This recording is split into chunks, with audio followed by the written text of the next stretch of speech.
Welcome to Mobile Rolling. After the break, it'll be my pleasure to be talking to someone that I think everybody knows, either in harness racing, or if you've had any veterinarian work done in the last 40 years, it'll be my pleasure to be talking to Graham Mooney.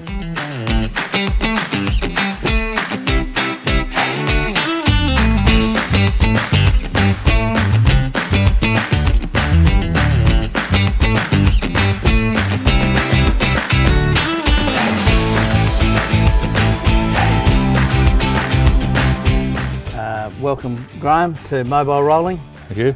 Pleasure to have you on. I suppose, as I say to everybody, tell us your story. People, where you were born, how you got into the horse game, how you got it to become a vet, and anything in between. So it's a long story, and I'll try to keep it as short as I can. But I was born in Maylands in Adelaide. What year was that? 42. 1942. Yeah. So that makes you about 80 this year. 79 at the moment? Yeah, 80 next year. 80 next. I was educated at Marrickville Primary School. Then I won a scholarship to go to Prince Alfred College, which was a great school, the best, and gave me a great education. Just on that, so you were one of how many children? 4 children. To mum and dad. Mum had 4 children in 4 years, which was the way of those days. Yeah. And dad was away doing his Air Force training in Victoria, so poor old mum in Ballarat. Poor old mum had to bring us up the best way she can. As a result of that, I spent a fair bit of time in Penola with my grandparents, which had a remarkable effect on my life. My grandfather was a bookmaker. He was a very good horseman. So that's your father's father or your mother's father? Yes, my father's father. His name was Walter Mooney, and his brother was Jack Mooney, the famous cross-country rider. Jack Mooney was regarded. So what did your father do for a living? My father was a sheep buyer. He started the live export sheep job, which is sort of not well thought after, but it was a great thing for the farmers of this country that sheep were bringing 5 shillings, all of a sudden were bringing 10 pounds. And he's sending hundreds of thousands of these sheep that were old. He wanted someone else's teeth to eat them, but they really kept farmers going. Yep. And it was a great thing, and of course they built all the ships to accommodate them. But so you went to Prince Alfred College. Yep. And then what made you say, well, I think I'm going to be a vet?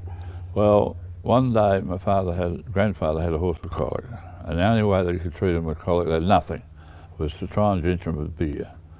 So, beer? Yeah. You know how much beer you got down the horse? About 5 mil. The rest went all over everybody. So I said, there's got to be a better way than doing this. So I said, out of that became the stomach tube, which was so important to the livelihood of a horse. So how old were you at that stage? Well, I was about 14. 14. Yeah, okay. I just got a saddle, so I wasn't allowed to have a saddle when I was 14. I just got a saddle. Where were you living at that stage? I was living in Adelaide and going to school, but I spent every holidays with my grandfather. Were you in a suburb where you could have a horse, or? Oh, yeah. Well, Rainbird was at the top of the street, and after so he was a famous golfer, wasn't he? After she won the Melbourne Cup, she was in the paddock. I used to feed her carrots. So what was that? Was that when were you at Netley then, or? No, I was at Kensington Gardens. She was at Mile Avenue, and I used to feed her every day on the way to school. And Marrickville Primary was just down there. So when you were 14 or 15, how old were you when you left Prince Alfred College? And where did you go from there? I was 17 when I left Prince Alfred College. I had the opportunity to go back and do another year, but I didn't. I had to go on. So with just money was a problem. With Prince Alfred College, obviously they got a very distinguished school, especially with both academic and sporting and whatever. How did you go at school? Obviously you must have been a reasonable student, or you wouldn't become a vet. You wouldn't be able to get in. No. What was your memories of school in the later years? Well, the 3 of us fought it out. There was a guy called H.D.M. Coombe, who later on became the Labor Party manager. Head honcho. Head honcho. A guy called Garry Brown, who's still in space research in America now, and myself. I'm just a dumb vet. But out of that came an ability to, I was asked to be captain of the school. I could not come back over that. I went on and did the vet course. I had great results in year 1. Then the vet course Could you do 1 year here? I thought you could only do it. I did 1 year here in Adelaide. Yeah. And it was a virtual repeat of leaving honours. Yeah. Or year 12. Okay, It was an absolute repeat, so it was pretty good. And then you went to where to do the It was rest a good break year, yeah, and then I went to Sydney. Sydney was a place that concentrated on horses, and so that's where you got your well, I loved horses. your degree in that. I So made up my how mind. many years were you in Sydney, Graham? 4 years. 4 years. 4 years. So what did you do in Sydney? Is your passion for your passion was for horses? It didn't matter if it was gallopers or hunters. So were you, when you went to Sydney and you was doing, obviously there would have been other students there, did you? I never drew the distinction between pacers and horses. Yeah. So did you go to get? Well, obviously in those days over the golden era, Harold Park and that. Did you go to Harold Park and all the stuff time? Loved it. Every Friday night. Yeah, loved it. There was a terrific entertainment for people who didn't have any money. You know, somehow we'd wheedle a ticket. You know, we'd go down there and lead the horses around, and blokes would give us a few tickets. So you were saying before that you didn't have the family didn't have a lot of money. So did you get a scholarship to do? Yeah, all scholarships. And so then, who was it? Who was the lucky group that give you the scholarship? the state. South Australian government, was it? Yeah. Okay. So with the scholarship, then you had to go and work for them for a certain period of time? Or? Yeah, 3 years. 3 years. And did you last the 3? No, 2 weeks. 2 weeks. Didn't like the chooks much. Oh, okay. And TB testing on the island didn't do a lot for me. Oh, okay. So I was out of there. I'd worked as a cab driver in Sydney for 4 years. That's changed a bit. Yeah, sure has. I worked Wednesday afternoons when I wasn't swabbing horses at the races, and Sundays. So what, you would have been 18, 19, 20 in those days? Yeah, I had to be 18 to drive a cab. Okay. And then once I got You did have a that, driver's licence, yeah, didn't you? but I did a very smart thing. I went down to the track and saw a guy called Tommy Smith, and You trained a couple? he befriended me a bit, and he said, "Are you the Mooney related to the Mooney Corner?" And I said, yeah, that was my uncle E.J. Mooney, and there's a big story, so they still call it Mooney Corner today. There's a great story about that. Where's this, in Sydney? Yeah, at Randwick. Yeah, Mooney Corner they call it. And it's a long story, so I won't try and tell you that story, but it was just an amazing thing that he remembered, because he was a very bright fella. For a milkman, he was a pretty smart bloke, Tommy Smith. And of course, He sort of took you under his wing a bit and looked after you. He did a bit, then he passed me on to Percy Tykes. Who was two pretty good mentors. And there was a guy there called David Johnson, who I spent a lot of time with. When I graduated, Percy wanted me to come and work for him, but that meant going to Warwick Farm and Rose Hill every day, and I just wasn't. So with that, after you got your certificates or your diplomas or your degrees or whatever, did you go then? Did you stay in Sydney for a while? You went straight home. No, I got a job in Mildura on the way home, and I had 8 weeks in Mildura as a locum, and then I went back down to do my penance for the Department of Ag. What was that, 2 weeks, 3 weeks? 3 weeks or something. They're still looking for you, Graham. No, I paid them out. I had to pay. Oh no. You had to pay them back. No, I don't know whether you realise this, but chooks were always covered in lice. So I used to come home every night just red. So you were the chook vet? I was a chook vet. Yeah, we were vaccinating for IELTS. So is that why they got you on board, to look after the chooks? And then you said, I can't do this. Well, most of them were on seats. There was only one mug running around the place. That was me. So you came home. So you said, I'm not a chook vet. I'm going to go better than that. So what did you do? Did you go and work for someone? I said to my father, "This is no good. I'm getting out of this." I said, "I'll probably have to pay him off. You'll probably have to cough up the money. I don't know what they're going to do with me." And so I just disappeared over the horizon. Dad was quite friendly with Colin Hayes. He raced horses with him. He had a course called Adjustment, and then he ran in the good races. Then he sent, Colin sent me to Peter Irwin, who had a practice at Cavan, and that's where I really started my. And Peter. So you were helping him there? Yeah, I was doing all of semaphore. So you doing Hayes? You were going to Hayes' place? Yes, I was Hayes straight away. Colin wanted me anyway. He could see the advantage of a young bloke. So obviously, as people that may not know, that's pre-Lindsay Park, because he went from there to Lindsay Park, didn't he? Yes. So he had another property, didn't he? Wasn't he operating out of Bowfields, which was where Galilee was born, wasn't he? I can't say that. Max Bailey, wasn't it? No, yes, but Max Bailey had a property along there, but I don't. Yeah, I'm pretty certain they had. had Anyway, that- so what happened there? So you were working for, you were just sort of not working for Hayes, but you were tending to his horses? Oh, working for him. Okay, so- at that stage, by now I'm working for him full time. Oh, okay. And then we got into Lindsay Park, and at one stage there I counted them. We had 700 horses on Lindsay Park, of which I was looking after. So where were you living at that stage, and how old were you then? You in your mid-20s, late 20s? Yeah, I'm getting. I'm 25 then. 24. I lived in the main house underneath. They built. Oh, you lived at Angerson? Yeah, they built an apartment there for me. Okay. I played footy for Angerson and enjoyed my lifestyle there. How many years there, right? 2 years. 2 years, and then we ran into trouble with a horse called Clip Joint, which had a positive swap. And of course, the finger was pointed at me, but Minor problem. minor problem. So how at that stage, obviously you were single. When did Well, you get then they married? prompted me to leave because I could see the susceptibility of the whole thing. I went back to town, and I just finished. I hadn't finished with Colin. Colin and I were still very good friends, and I'd still kept doing his work for years. But the phone rang, and Bart said, "Oh, it's Bart coming to you. Would you like to come and see me?" I said, "Don't hang up. I'll be there before you hang up." Because I was pretty So keen. Bart was still here at that stage, obviously. Oh yeah, Well, this was 69. 69. And Bart, you're talking about Galilee. If you're going to ask me the best horse I've ever seen, I can preempt that by saying Galilee was the greatest horse I've ever seen. Okay, so I know you had a couple of, you had gallopers and you had standardbreds. But Yep. when did you get into those, and how did you get into those? Well, Just through the people that you meet and Well, trainers you no. Colin gave me a horse that was broken-winded, so I did the tie back on that. That was pretty unusual in those days. I wouldn't tie back on that, and then I won a few races training myself around Victoria. And then I got a horse called Poetic, which again did a tie back on. Is it galloper? No. Pacer? Very few pacers get tie backs, but I did a tie back on him. He won a couple of races, but he wasn't a real So how old were you at this stage? I'm now still not married, so I'm about 26. 26. It's all happening. It's all happening. Yeah, and then So when did the marriage come about?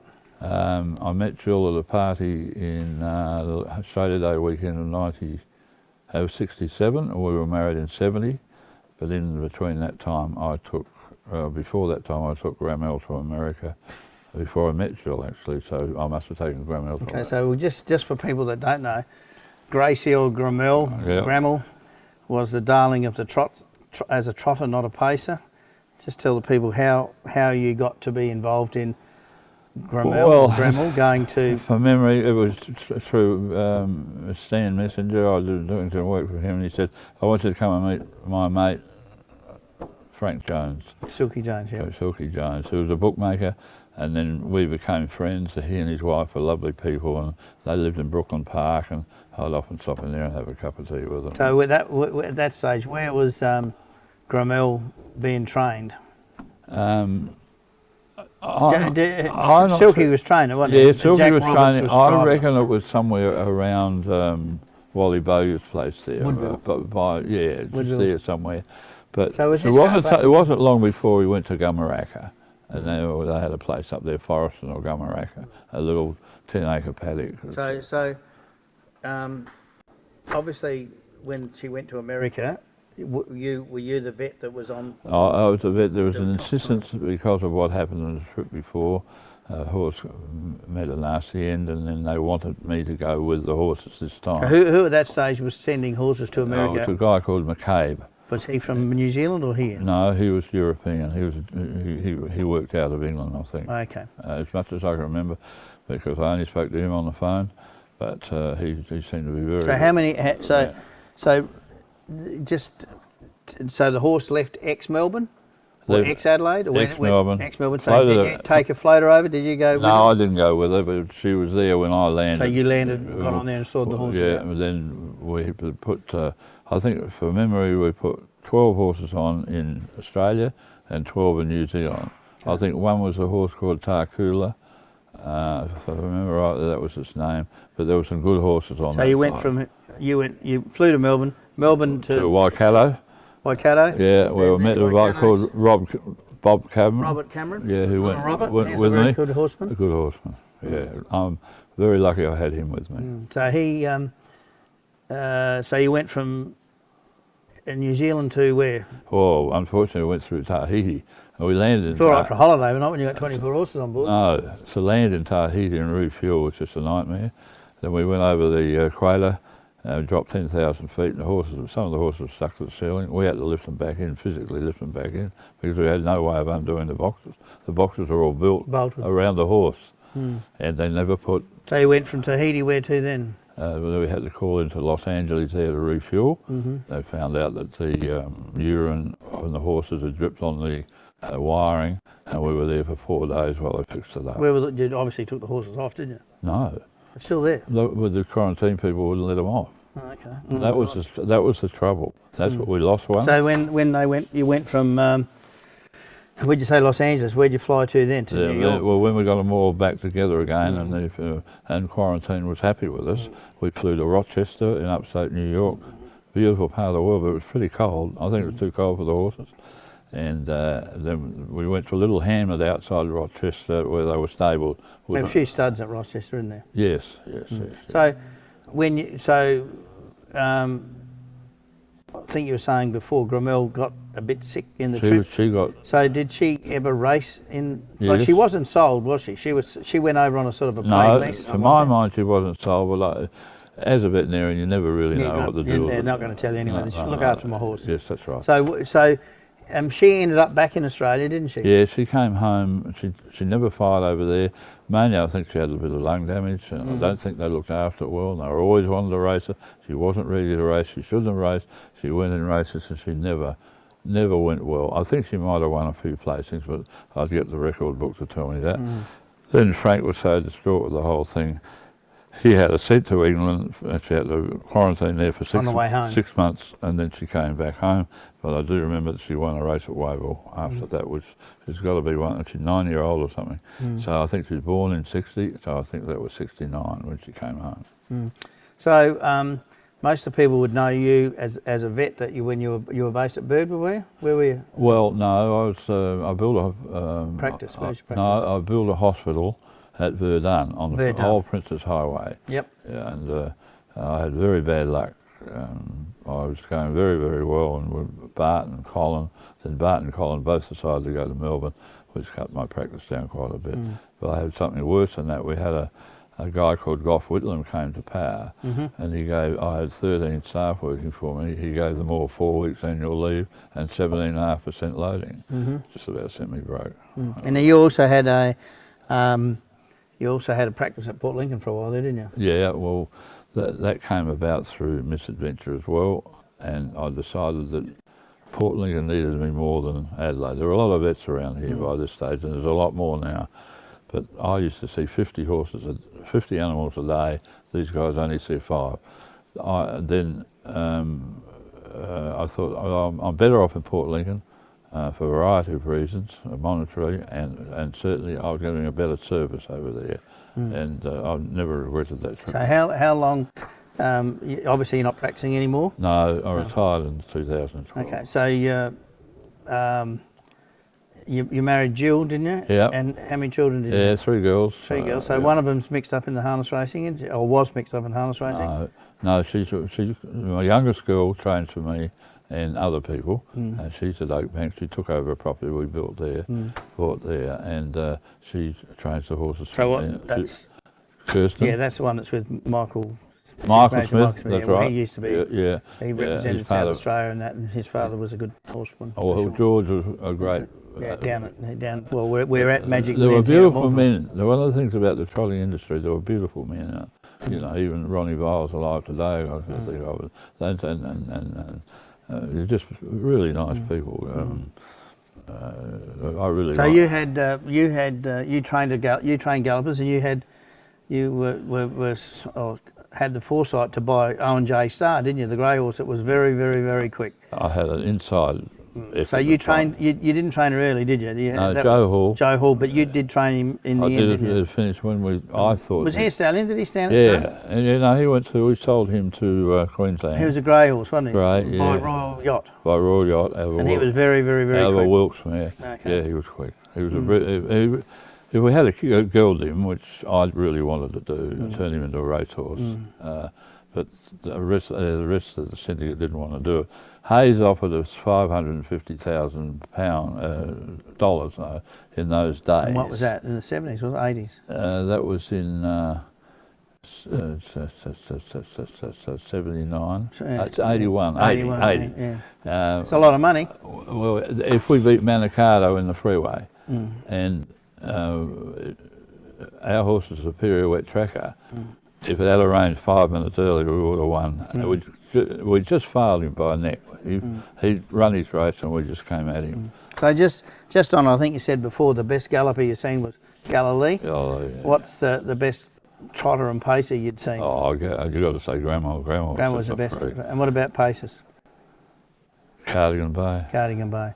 Here's Idle on the outside, being followed forward by or rather Young Judy on the rise and Smoky Eric towards the backstretch for the last time, and Waitaki Hanover still the leader from Idle Raider by about a length, being followed by Cardigan Bay, now making another drive on the outside.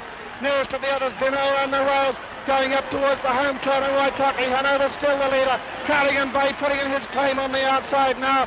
In the centre, and Cardigan Bay the leader from Waitaki Hanover on the inside, and Cardigan Bay won the money. Cardigan Bay has won the money from Dusty Miller, who flew home on the outside. Well, I interviewed Adrian Hancock, and he said he could never believe how Cardigan Bay could win off of 36 yards behind around Wayville. I was there that night. It was just phenomenal. But I saw some great paces. You talk and Maori's Idol and those sort of horses. They were great.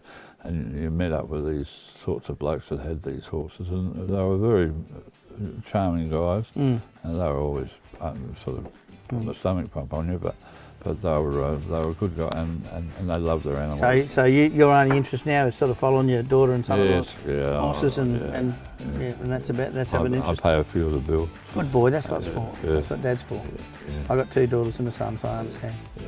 Well, look, Graham, thank you so much for your time. We could probably talk for days, but we can't because Maxie will give me the wind-up. So all the best for the future. Yeah. Thank you for your involvement, and I'm sure there's a lot of people who'd be glad to listen to your story today. I'll still be around for a while, I hope. Thanks, Graham. Thanks Good a lot. on you. Thanks, mate.